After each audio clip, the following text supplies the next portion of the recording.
കരുവന്നൂർ സഹകരണ ബാങ്ക് തട്ടിപ്പ് കേസിൽ വീണ്ടും ഇഡിയുടെ നടപടി. സിപിഐഎം തൃശൂർ ജില്ലാ സെക്രട്ടറി എം വർഗീസിന് നോട്ടീസ് അയച്ചു. ബുധനാഴ്ച ചോദ്യം ചെയ്യലിന് ഹാജരാകാനാണ് നിർദ്ദേശം. സമൻസ് ലഭിച്ചിട്ടില്ലെന്ന് എം വർഗീസ് പ്രതികരിച്ചു. വിനീത വിജി കൊച്ചിയിൽ നിന്ന് ചേരുന്നുണ്ട് കൂടുതൽ വിശദാംശങ്ങളുമായി.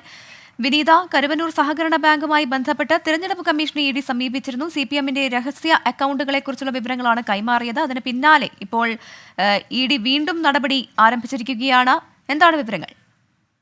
പ്രവിധ സൂചിപ്പിച്ചതുപോലെ തന്നെ തെരഞ്ഞെടുപ്പ് കമ്മീഷനെ അടക്കം ഇഡി സമീപിച്ചിട്ടുണ്ടായിരുന്നു. ആ റിപ്പോർട്ടിലും തെരഞ്ഞെടുപ്പ് കമ്മീഷൻ നൽകിയിരിക്കുന്ന കത്തിലുൾപ്പെടെ ഈ ബാങ്കുകളിൽ പാർട്ടിക്കുണ്ടായിരുന്ന അക്കൗണ്ടുകളെ സംബന്ധിച്ചൊക്കെ സൂചിപ്പിച്ചിട്ടുണ്ട്. ഇതിന് പിന്നാലെയാണ് ഇപ്പോൾ വീണ്ടും തുടർ നടപടികളിലേക്ക് എൻഫോഴ്സ്മെന്റ് ഡയറക്ടറേറ്റ് എത്തിയിരിക്കുന്നത്. ഈ കരുവന്നൂർ കേസിൽ ചോദ്യം ചെയ്യാൻ വീണ്ടും ഹാജരാകണമെന്നാവശ്യപ്പെട്ടാണ് എം വർഗീസിന് ഇഡി നോട്ടീസ് നൽകിയിരിക്കുന്നത്.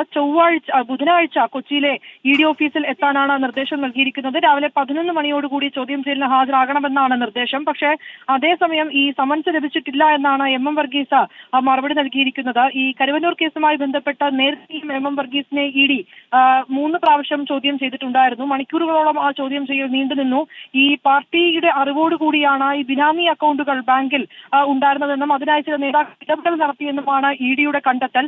അത് എങ്ങനെയാണ് അക്കൗണ്ടുകളുടെ ഫണ്ടുകൾ എത്തിയതെന്നും ആ ഫണ്ടുകൾ ഏതെങ്കിലും തരത്തിൽ അതിൽ കള്ളപ്പണം ഇടപാട് നടന്നിട്ടുണ്ടെന്നും ഉൾപ്പെടെയുള്ള കാര്യങ്ങളും ഇഡി പരിശോധിച്ച് വരികയാണ്. ഒപ്പം തന്നെ ഈ കരുവന്നൂർ കേസുമായി ബന്ധപ്പെട്ട ആദ്യഘട്ട കുറ്റപത്രം ഇഡി നൽകിയിരുന്നു. അതിനുശേഷം ഒരു ഇടവേളയ്ക്ക് ശേഷമാണ് ഇപ്പോൾ വീണ്ടും കരുവന്നൂർ കേസുമായി ഇഡി കൂടുതൽ കടുത്ത നടപടികളിലേക്ക്.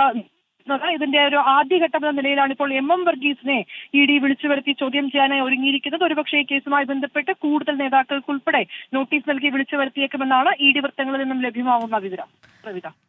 ശരി, വിനീത വിജിയാണ് വിവരങ്ങൾ നൽകിയത്. കരുവന്നൂർ സഹകരണ ബാങ്ക് തട്ടിപ്പ് കേസിൽ വീണ്ടും എൻഫോഴ്സ്മെന്റ് ഡയറക്ടറേറ്റിന്റെ നടപടി. സിപിഎം തൃശൂർ ജില്ലാ സെക്രട്ടറി എം വർഗീസിന് നോട്ടീസ് അയച്ചു എന്നുള്ളതാണ് വിവരം. അത്തരത്തിൽ നോട്ടീസ് ലഭിച്ചിട്ടില്ല എന്നാണ് എം വർഗീസിന്റെ പ്രതികരണം.